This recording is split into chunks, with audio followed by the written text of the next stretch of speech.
மாலை தொடர் செய்திகளுக்காக கௌரி. காவேரி ஜெகநாதன். முதலில் தலைப்புச் செய்திகள்.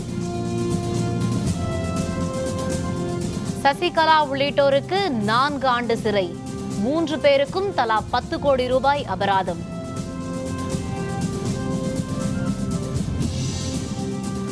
சசிகலா, இளவரசி சுதாகரன் ஆகியோர் குற்றவாளிகள் என தீர்ப்பு. பெங்களூரு நீதிமன்றத்தில் சரணடைய உத்தரவு.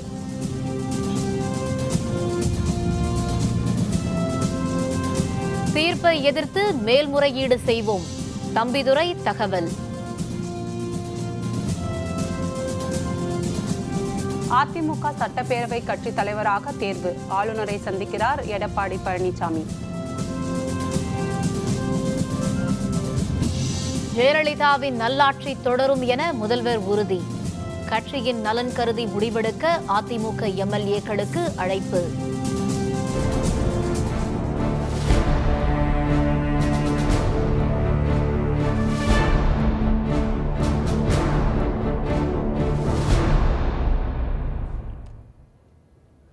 சொத்து குவிப்பு வழக்கில் சசிகலா உள்ளிட்டோர் குற்றவாளிகள் என்றும் அனைவருக்கும் விசாரணை நீதிமன்ற நீதிபதி குன்ஹா அளித்த 4 ஆண்டு சிறை தண்டனையை உறுதி செய்தும் உச்சநீதிமன்றம் தீர்ப்பளித்துள்ளது. ஜெயலலிதா, சசிகலா, இளவரசி சுதாகரன் ஆகியோருக்கு எதிரான சொத்து குவிப்பு வழக்கின் மேல்முறையீட்டில் உச்சநீதிமன்ற நீதிபதிகள் பினாக்கி சந்திர கோஷ், அமிதவராவ் ஆகியோர் கொண்ட அமர்வு இன்று காலை தீர்ப்பளித்தது. சொத்து குவிப்பு வழக்கில் சசிகலா உள்ளிட்ட அனைவரையும் குற்றவாளிகள் என அறிவித்த நீதிமன்றம் அனைவருக்கும் 4 ஆண்டுகள் சிறை தண்டனையை உறுதி செய்தது. இந்த வழக்கில் முதல் குற்றவாளியான முன்னாள் முதல்வர் ஜெயலலிதா மறைந்துவிட்டதால் அவரை வழக்கில் இருந்து விடுவித்து விட்டதாகவும் நீதிபதிகள் குறிப்பிட்டுள்ளனர். இரு நீதிபதிகளுமே ஒரே மாதிரியாக தீர்ப்பளித்துள்ளனர். எனவே தண்டனை உறுதி செய்யப்படுகிறது. விசாரணை நீதிமன்ற நீதிபதி மைக்கேல் டி குன்ஹாவின் தீர்ப்பை உறுதி செய்த நீதிமன்றம் அவர்களை விடுதலை செய்து உயர்நீதிமன்ற நீதிபதி குமாரசாமி அளித்த தீர்ப்பையும் உச்சநீதிமன்றம் ரத்து செய்தது. தண்டிக்கப்பட்ட ஒவ்வொருவருக்கும் தலா 10 கோடி ரூபாய் அபராதமும் விதிக்கப்பட்டுள்ளது.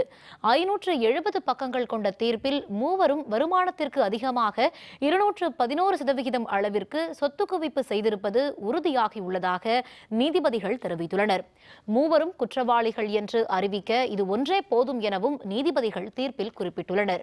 குற்றவாளிகளுக்கு எவ்வித சலுகையும் காட்டக்கூடாது என்றும் நீதிபதிகள் அறிவுறுத்தினர். சசிகலா உள்பட மூவரும் உடனடியாக பெங்களூரு நீதிமன்றத்தில் சரணடைய வேண்டும் என்றும் நீதிபதிகள் அமிதவராய், பினாக்கி சந்திர கோஷ் குறிப்பிட்டுள்ளனர். இந்த வழக்கில் தண்டிக்கப்பட்டவர்கள் விதிகளுக்குட்பட்டு மேல்முறையீடு செய்யலாம் என்றும் தீர்ப்பில் தெரிவிக்கப்பட்டுள்ளது. சசிகலா உள்பட மூவருக்கும் 4 ஆண்டுகள் சிறை தண்டனை விதிக்கப்பட்டுள்ளதால் இவர்களில் யாரும் அடுத்த 10 ஆண்டுகளுக்கு தேர்தலில் போட்டியிட முடியாது. ஏற்கனவே 21 நாட்கள் சிறையில் இருந்துள்ளனர். மீதி காலத்திற்கு இவர்கள் அனைவரும் சிறையில் இருக்க வேண்டும்.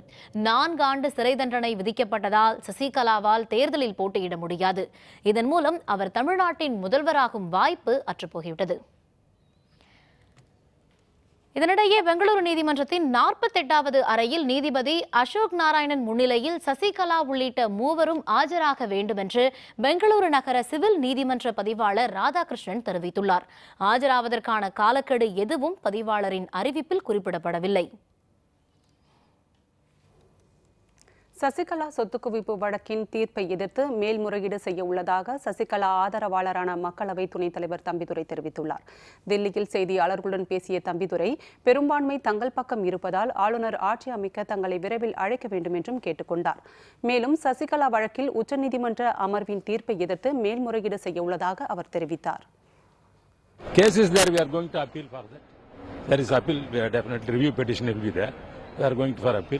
See, already we are having majority. CADMK is having full majority. Okay. Therefore, there is no problem for forming the ministry in Tamil Nadu. Panneerselvam betrayed Tamil Nadu. Now only saved because the betrayal person has gone down.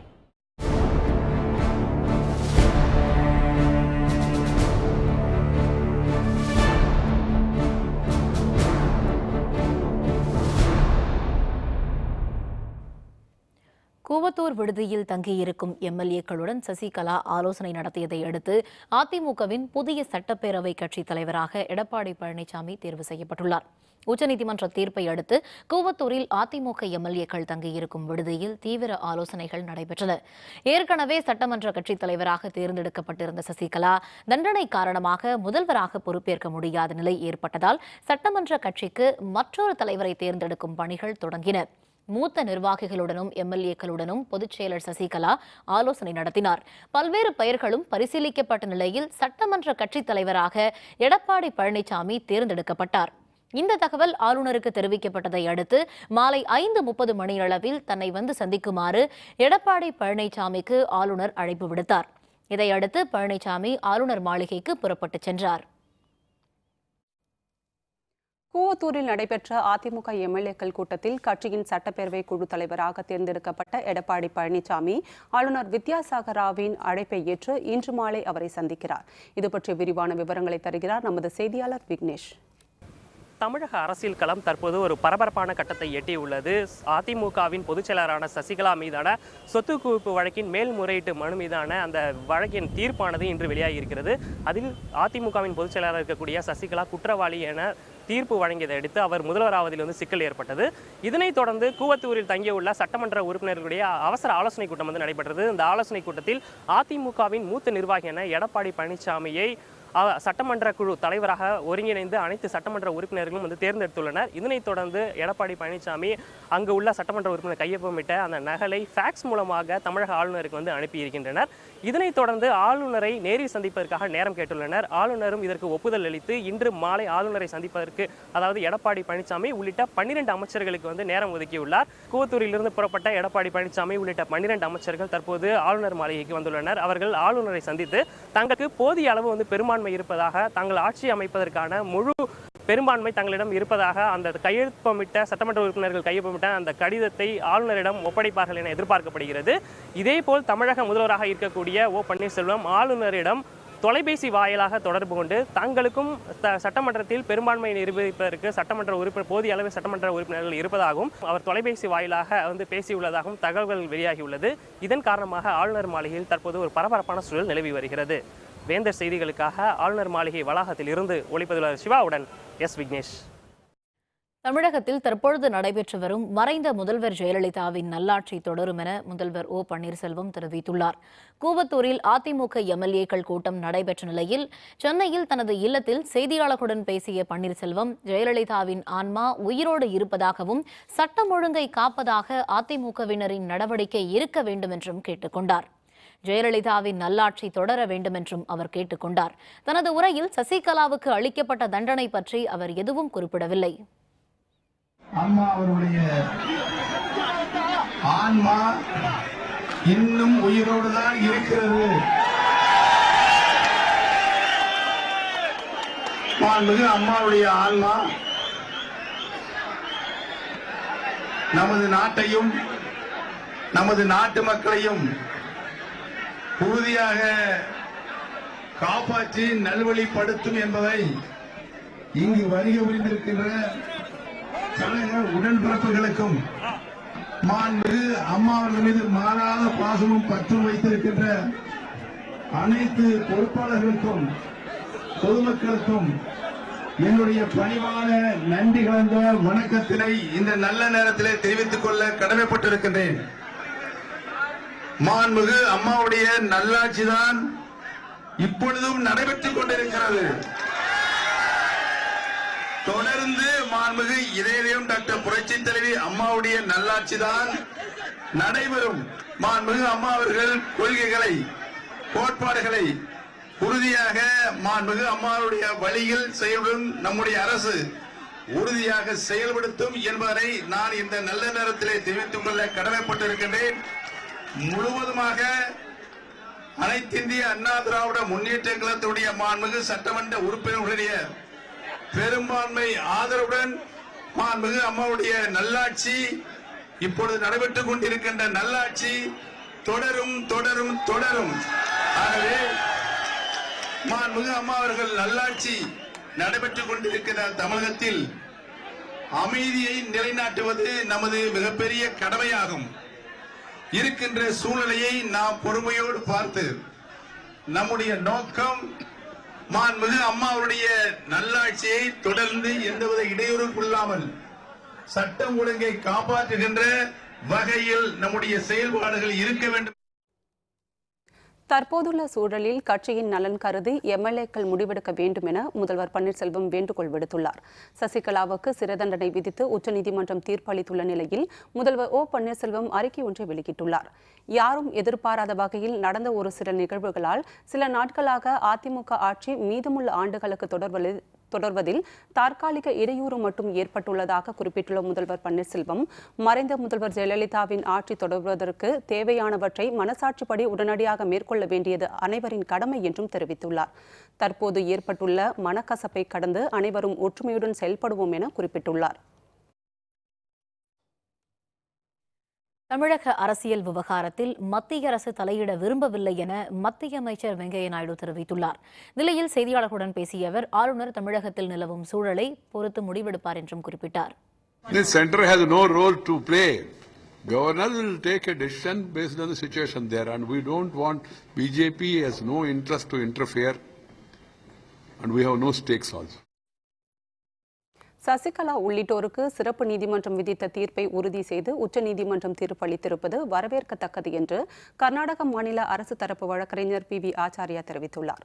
பெங்களூருவில் செய்தியாளர்களுடன் பேசிய அவர், ஒருவர் எவ்வளவு சக்தி மிகுந்தவராக இருந்தாலும் சட்டம் தனது கடமையை செய்யும் என்பது நிரூபிக்கப்பட்டிருப்பதாக தெரிவித்தார். நீதி நிலைநாட்டப்பட்டுள்ளதாக அவர் மேலும் தெரிவித்தார். Justice has been done in this case. Even an accused who is very powerful both in terms of money and power and other influence cannot escape from the clutches of law. And it shows that in our country, judiciary is independent and powerful. சொத்து குவிப்பு வழக்கில் சசிகலாவுக்கு தண்டனை. தலைவர்கள் கருத்து. விவரம் விளம்பர இடைவேளைக்கு பிறகு.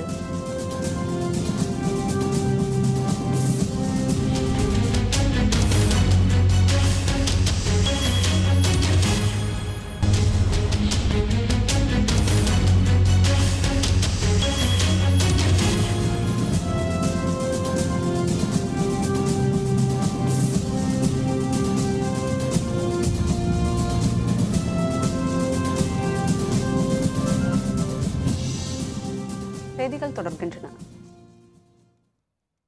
சொத்து குவிப்பு வழக்கில் அதிமுக பொதுச் செயலர் சசிகலாவுக்கு 4 ஆண்டு சிறை தண்டனை விதித்து உச்சநீதிமன்றம் இன்று தீர்ப்பளித்துள்ள நிலையில் முதல்வர் பன்னீர்செல்வம் இல்லத்தில் திரண்டிருந்த தொண்டர்கள் கொண்டாட்டத்தில் ஈடுபட்டனர். இதுபற்றி தொலைபேசி வாயிலாக நமது செய்தியாளர் பிரகாஷ் தரும் தகவல்களை இப்போது கேட்கலாம். சொல்லுங்க பிரகாஷ். காவிரி கண்டிப்பா, அதாவது இந்த தினம் பன்னீர்செல்வம் இல்லத்தில் தொடர்ச்சியாக ஆலோசனை நடைபெறுகிறது. குறிப்பாக 9 சட்டமன்ற உறுப்பினர்களும் 12 எம்பிகளும் ஆதரவு கொண்ட தமிழகத்திற்கான பன்னீர்செல்வர்களுக்கு அடுத்த கட்ட நடவடிக்கை தன்னுடைய அவருடைய அணிக்கு தொடர்பாக அடுத்த நடவடிக்கை ஆலோசிக்கிறார்கள்.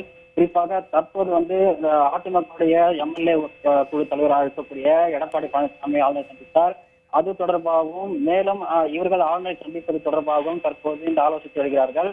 இதனிடையே இந்த ஆளுநருடைய சந்திப்பு எடப்பாடி பழனிசாமியுடன் ஏற்பட்டிருக்க அந்த சந்திப்பு குறித்து அவர்கள் அதிகப்படியான அவர்கள் அதுக்கு முக்கியத்துவம் அளித்து அதற்கான ஆலோசனை நடைபெற்றிருக்கிறது. இந்த நிலையில் தற்போது இவர்களும், அதாவது பழனிசாமி அவர்களும் அவருடைய அணியினுடன் தற்போது இன்று இரவுக்குள் ஆளுநரை சந்திக்க உள்ள திட்டம் இருப்பதாக தகவல்கள் வெளியாகிறது. குறிப்பாக தற்போது இவர்களிடம் 9 சட்டமன்ற உறுப்பினர்களும் 12 எம்பிகளும் மட்டுமே ஆதரவு தெரிவித்துள்ளார்கள். மேலும் அதிகப்படியான சட்டமன்ற உறுப்பினர்கள் தங்களுக்கு ஆதரவு தெரிவித்து வருவதாக அவர்கள் தகவல் குறிப்பிட்டுள்ளார்கள். இது தொடர்பான ஒரு தகவல் தற்போது இன்று 6:30 மணி அளவிலேயே தமிழகத்தின் பன்னீர்செல்வம் செய்தியில சந்திக்க இருப்பதாக தற்போது அவர்கள் தெரிவித்துள்ளார்கள். இதனிடையே வருகிற 24ஆம் தேதி அரசு தன்னுடைய அரசியல் பயணத்தை அதிகாரப்பூர்வமாக அறிவிப்பதாக கூறப்பட்ட ஜெயலலிதாவுடைய அண்ணன் மகள் தீபா அவர்கள் இன்னும் ஓரிரு நாட்களே தமிழகம் தரக்கூடிய பன்னீர்செல்வம் அவர்களை சந்திக்க இருப்பதாக தகவல் தற்போது வெளியாகியுள்ளது. மேலும் இந்த சந்திப்பின் பிறகுவே பன்னீர்செல்வமுடைய அடுத்த கட்ட நடவடிக்கை முழுமையாக வெளியே வரும் என்று அவர்கள் தெரிவித்துள்ளார்கள். எத்தகைய ஒரு முடிவாக இருந்தாலும் கூட ஆளுநருடைய அறிவிப்புக்காகவே இவர்கள் இருவருமே காத்திருக்கிறார்கள். இன்றைய தினம் உச்சநீதிமன்றத்துடைய இந்த தீர்ப்பு இன்னும் பரபரப்பு அதிகரித்திருக்கிறது என்று நாம் கூறலாம். தற்போது இன்னும் ஒரு சில மணி நேரத்திலே பன்னீர்செல்வமுடைய அவருடைய அடுத்த கட்ட நடவடிக்கை அவர்கள் அதிரடியாக தன்னுடைய இந்த முடிவை கூறுவதாக அவர்கள் தற்போது தெரிவித்துள்ளார். காவிரி. தகவல்களுக்கு நன்றி பிரகாஷ். சொத்து குவிப்பு வழக்கில் சசிகலா உள்ளிட்ட 3 பேருக்கு 4 ஆண்டு சிறை தண்டனை விதித்து உச்சநீதிமன்றம் இன்று அளித்த தீர்ப்பை அடுத்து சென்னை போயஸ் இல்லம் அமைந்துள்ள பகுதி விரிச்சொடி காணப்பட்டது. இது பற்றிய விரிவான விவரங்களை தருகிறார் நமது செய்தியாளர் சையத். சொத்து குவிப்பு மேல்முறையீட்டு வழக்கிலிருந்து உச்சநீதிமன்றம் தமிழக முன்னாள் முதல்வர் ஜெயலலிதாவை விடுவித்துள்ள போதிலும் அதிமுக பொதுச் செயலாளர் சசிகலா மற்றும் அவர்களது உறவினர்கள் இளவரசி சுதாகரன் ஆகியோருக்கு தண்டனையை உறுதி செய்திருக்கிறது. இந்த நிலையில் தீர்ப்பு வழங்குவதற்கு முன்னதாகவே போயஸ் தோட்டமான வேதா இல்லத்தில் அதிமுக தொண்டர்கள் குவிய தொடங்கினார்கள். தீர்ப்பை எதிர்பார்த்து காத்திருந்த நிலையில் அதாவது கடந்த 2014ஆம் ஆண்டு செப்டம்பர் மாதம் 27ஆம் தேதி பெங்களூரு சிறப்பு நீதிமன்ற நீதிபதி மைக்கேல் டி குன்கா வழங்கிய தீர்ப்பை உறுதி செய்தது. இதனை அறிந்த அதிமுக தொண்டர்கள் போயஸ் தோட்ட இல்லத்தில் சோகத்துடனேயே காணப்பட்டார்கள். இந்த நிலையில் நேற்று மாலையே அதிமுக பொதுச் செயலாளரான சசிகலா கூவாத்தூரில் உள்ள சொகுசு விடுதிக்கு சென்றுவிட்ட நிலையில் அங்கே முக்கிய முடிவுகள் எடுக்கப்பட்டு வருகிறது. மேலும் சட்டமன்ற தலைவராக பொதுப்பணித்துறை அமைச்சரான எடப்பாடி பழனிசாமி தேர்ந்தெடுக்கப்பட்ட நிலையில் அவரும் ஆளுநரை சந்தித்திருக்கிறார். இந்த நிலையில் போயஸ் தோட்ட இல்லத்தில் அதிமுக தொண்டர்கள் தற்போது குறைவாகவே காணப்படுகிறார்கள். மேலும் காலையில் ஏராளமான போலீசார் பாதுகாப்பு பணிக்காக நிறுத்தப்பட்டிருந்த நிலையில் தற்போது கூடுதல் பாதுகாப்பு வாபஸ் பெறப்பட்டிருக்கிறது. வேந்தர் செய்திகளுக்காக சென்னை போயஸ் தோட்ட இல்லத்திலிருந்து ஒளிப்பதிவாளர் பங்காருடன் சையது. முதல்வர் பன்னீர்செல்வம் உள்ளிட்ட 20 அதிமுக நிர்வாகிகளை அடிப்படை உறுப்பினர் உள்ளிட்ட அனைத்து பொறுப்புகளில் இருந்தும் நீக்கி அக்கட்சியின் பொதுச் செயலர் சசிகலா உத்தரவிட்டுள்ளார். முன்னாள் அமைச்சர்கள் பொன்னையன், நத்தம் விஸ்வநாதன், KP முனுசாமி, மோகன், ராஜேந்திர பிரசாத், தற்போதைய பள்ளிக்கல்வித்துறை அமைச்சர் பாண்டியராஜன், முன்னாள் அவைத் தலைவர் H பாண்டியன், மனோஜ் பாண்டியன், JCT பிரபாகர் உள்ளிட்டோர் கட்சிக்கு அவப்பெயர் உண்டாகும் விதத்தில் நடந்து கொண்டதால் நீக்கப்படுவதாக அறிவிக்கப்பட்டுள்ளனர். நீக்கப்பட்டவர்களின் பட்டியலில் அமைச்சர் பாண்டியராஜன் தவிர்த்து பன்னீர்செல்வம் தரப்பு ஆதரவு MLA-க்கள் மற்றும் நாடாளுமன்ற உறுப்பினர்களின் பெயர் இடம்பெறவில்லை என்பது குறிப்பிடத்தக்கது.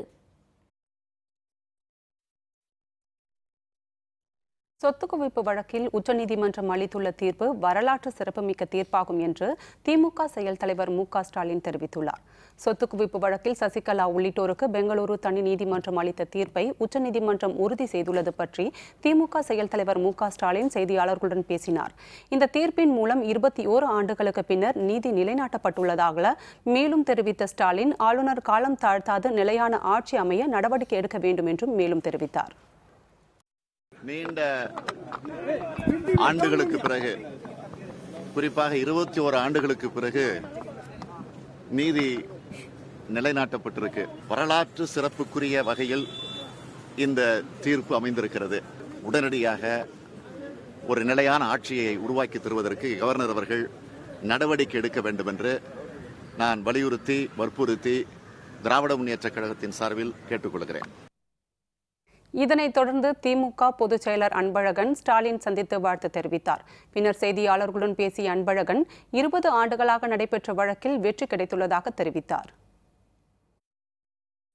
ஏற்கனவே 20 ஆண்டுகளாக இந்த வழக்கை பொய் என்று சொல்வதற்காக, உண்மையல்ல என்று சொல்வதற்காக பல்வேறு நீதிமன்றங்களில் அவர்கள் ஈடுபட்டும் கடைசியாக வந்த தீர்ப்பு இந்த தீர்ப்பு என்ற முறையில் குற்றவாளிகள் உண்மையான குற்றம் செய்திருக்கிறார்கள் என்ற அடிப்படையில் அவர்களுக்கெல்லாம் 4 ஆண்டு தண்டனை தந்திருக்கிறார்கள். ஆக இந்த வழக்கு உண்மை என்பதை இந்த வழக்கு முடிவு மூலமாக நாடு உணர்ந்து கொள்ளும் என நான் நம்புகிறேன். ஓரோவில் அணையில் திடீர் உடைப்பு, 1 லட்சம் மக்கள் வெளியேற்றம். விவரம் விளம்பர இடைவேளைக்கு பிறகு.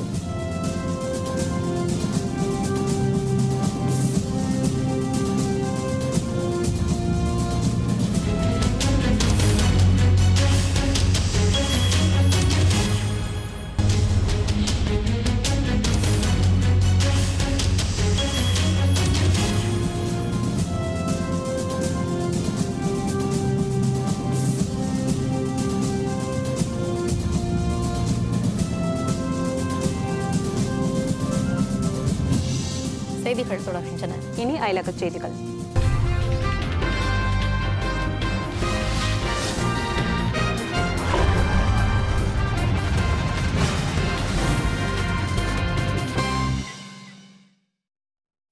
அமெரிக்காவில் வடக்கு கலிபோர்னியா மாகாணத்தில் உள்ள ஓரோவில் அணையில் ஏற்பட்ட உடைப்பு காரணமாக அப்பகுதியில் வசிக்கும் 1 லட்சம் மக்கள் வெளியேற்றப்பட்டு வருகின்றனர்.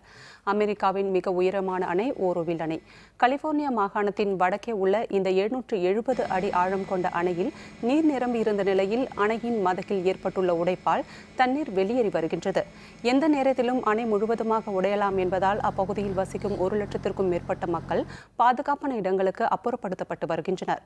அப்பகுதியில் போக்குவரத்து தடை செய்யப்பட்டு பேரிடர் மீட்பு குழுவினர் மீட்பு பணிகளுக்காக தயார் நிலையில் உள்ளனர்.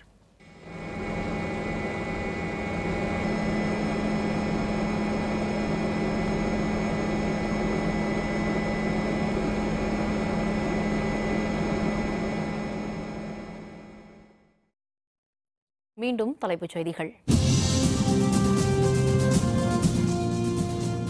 சசிகலா உள்ளிட்டோருக்கு 4 ஆண்டு சிறை, 3 பேருக்கும் தலா 10 கோடி ரூபாய் அபராதம்.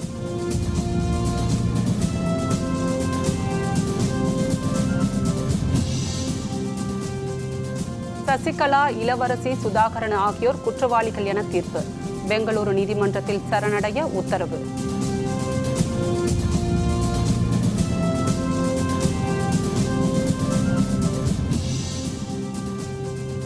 தீர்ப்பை எதிர்த்து மேல்முறையீடு செய்வோம், தம்பிதுரை தகவல்.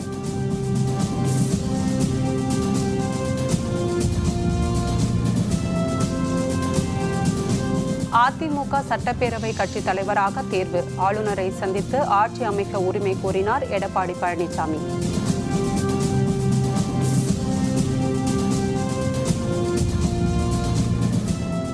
ஜெயலலிதாவின் நல்லாட்சி தொடரும் என முதல்வர் உறுதி. கட்சியின் நலன் கருதி முடிவெடுக்க அதிமுக எம்எல்ஏக்களுக்கு அழைப்பு.